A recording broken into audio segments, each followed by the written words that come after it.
Ya, Assalamualaikum warahmatullahi wabarakatuh.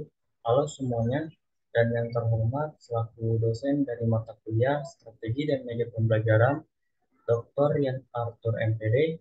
Perkenalkan, nama saya Muhammad Agung dari Prodi Pendidikan Teknik Bangunan Angkatan 2021 dengan NIM 150362104. Nah, di sini saya akan memaparkan hasil dari UTS saya yang dimana saya memilih mata pelajaran desain permodelan dan informasi bangunan. Baik, akan saya lanjutkan. Nah, berikutnya ini ada dari penjelasan tentang desain permodelan dan informasi bangunan. Nah, mata pelajaran ini mempelajari tentang perencanaan bangunan, pelaksanaan pembuatan gedung, dan perbaikan gedung. Kegiatannya adalah belajar menggambar rumah, gedung, dan apartemen, menghitung biaya bangunan, serta melaksanakan pembangunan dan memelihara konstruksi bangunan.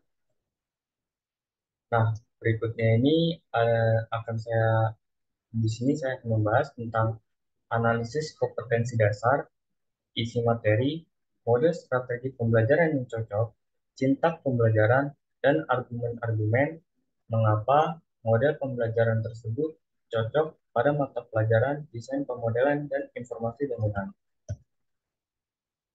Selanjutnya ini ada analisis kompetensi dasar yang dimana saya memilih menerapkan prinsip-prinsip desain dalam arsitektur dan teknik sipil. Nah, di mana menurut Khairuddin Rashid pada tahun 2019, seorang ahli desain dan dosen di Institut Teknologi Bandung, pada KD menerapkan prinsip-prinsip desain dalam arsitektur dan teknik sipil tidak hanya berdampak pada hasil akhir bangunan, tetapi juga pada proses perancangannya. Dengan menerapkan kompetensi dasar prinsip-prinsip desain, siswa akan belajar untuk berpikir secara kreatif dan inovatif dalam merancang bangunan, sehingga dapat menghasilkan desain yang lebih baik dan efektif. Nah, selanjutnya ini ada isi dari materi mata pelajaran yang berdasarkan KD yang saya pilih. Yang pertama, isi materinya adalah tentang pemahaman prinsip-prinsip desain arsitektur, seperti proporsi, skala, ritme, keseimbangan, kontras, dan harmoni, di mana prinsip-prinsip ini berkaitan dengan cara mengorganisasi elemen-elemen bangunan untuk menciptakan kesan visual yang menyenangkan dan estetis. Kedua, ada dari pemahaman tentang prinsip-prinsip desain teknik sipil, seperti kekuatan struktur, stabilitas, keamanan, dan efisiensi. Prinsip-prinsip ini berkaitan dengan cara merancang struktur bangunan yang aman, tahan lama, dan mampu menahan beban dan gaya eksternal dengan baik. Nah, berikutnya yang ketiga ada pemahaman tentang teknik permodelan dan informasi bangunan, seperti penggunaan software untuk membuat gambar dan model bangunan, teknik pengukuran, dan cara menggunakan data untuk membuat keputusan dalam perancangan bangunan. Nah, yang terakhir ada pemahaman tentang praktik-praktik terbaik dalam perancangan bangunan, seperti penggunaan bahan-bahan yang ramah lingkungan, penggunaan teknologi hijau, dan cara mengurangi limbah dan emisi karbon. Praktik-praktik ini akan membantu siswa memahami bagaimana merancang bangunan yang bertanggung jawab secara sosial dan lingkungan. Nah, berikutnya ini akan saya bahas tentang model strategi pembelajaran yang cocok, di mana tadinya adalah menerapkan prinsip-prinsip desain dalam arsitektur dan teknik sipil. Nah, untuk model pembelajarannya sendiri, saya memilih model pembelajaran berbasis proyek, di mana di sini guru memiliki peran penting dalam penerapan strategi pembelajaran berbasis proyek pada mata pelajaran desain, pemodelan, dan informasi bangunan. Guru dapat menggunakan berbagai strategi seperti simulasi, studi kasus, dan proyek-proyek untuk membantu siswa memahami prinsip-prinsip tersebut.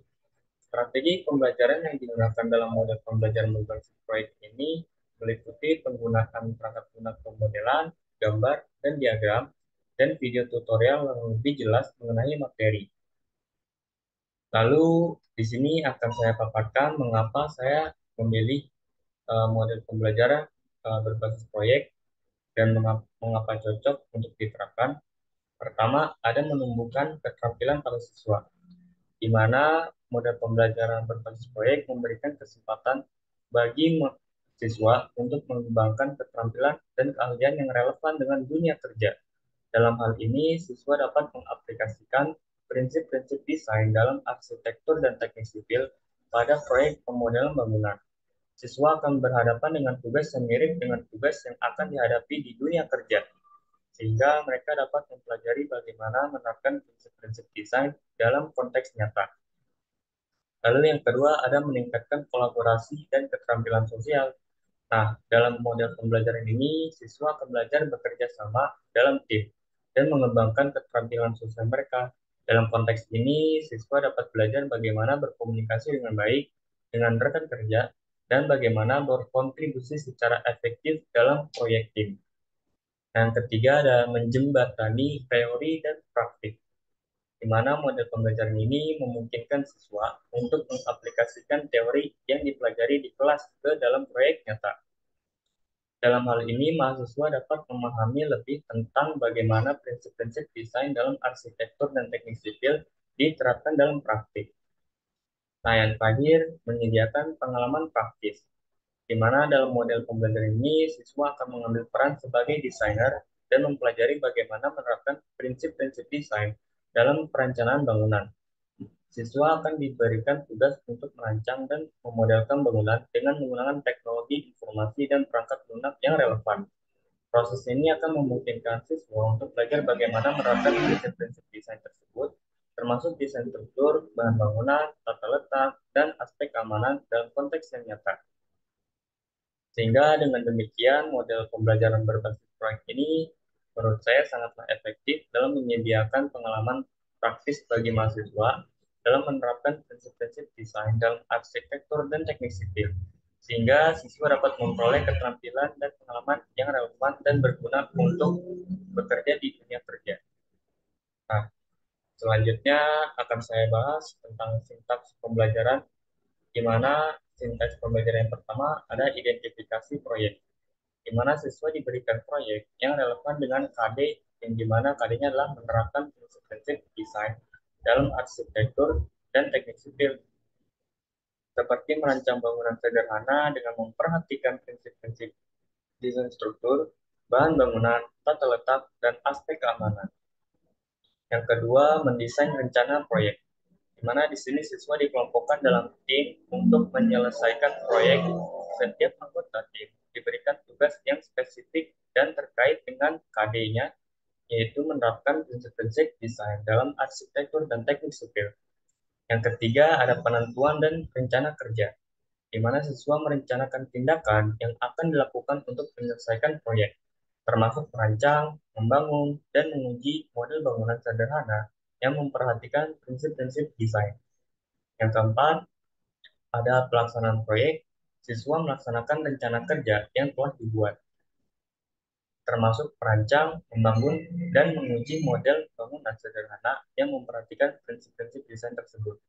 Yang kelima, ada evaluasi proyek, yang dimana siswa mengevaluasi hasil dari proyeknya mereka yang telah dilakukan, termasuk mengidentifikasi kelebihan dan kekurangan dari desain bangunan yang telah dibuat.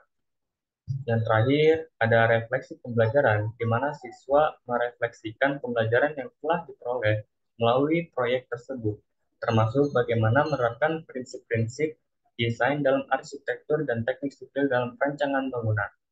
Nah, dengan kesimpulan yang saya dapat, dengan menggunakan sintaks ini, pembelajaran model berbasis proyek ini dengan KD menerapkan prinsip-prinsip desain dalam arsitektur dan teknik sipil pada pembelajaran desain dan permodelan dan informasi bangunan dapat diimplementasikan dengan lebih terstruktur dan efektif.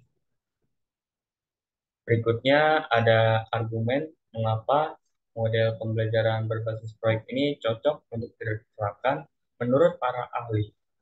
Yang dimana yang pertama menurut Kustandi dan Fahtan tahun 2018, model pembelajaran berbasis proyek dapat mengembangkan keterampilan siswa dalam merancang dan membangun bangunan. Model ini mendorong siswa untuk belajar melalui pengalaman dengan cara membuat proyek atau tugas yang melibatkan proses merancang dan membangun bangunan.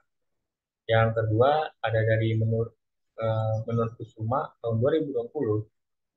Model pembelajaran berbasis proyek dapat memperkuat hubungan antara teori dan praktik pada mata pelajaran desain pemodelan dan informasi bangunan. Dalam model ini, siswa diharapkan dapat mengaplikasikan konsep dan teori yang dipelajari pada proyek yang sedang dikerjakan. Ya, cukup sekian dari pemaparan hasil UTS mata mata kuliah strategi dan media pembelajaran saya dengan mata pelajaran desain, pemodelan dan informasi bangunan dengan KD-nya yaitu menerapkan prinsip-prinsip desain arsitektur dan teknik sipil. Dan jika ada kesalahan, mohon dimaafkan. Wassalamualaikum warahmatullahi wabarakatuh.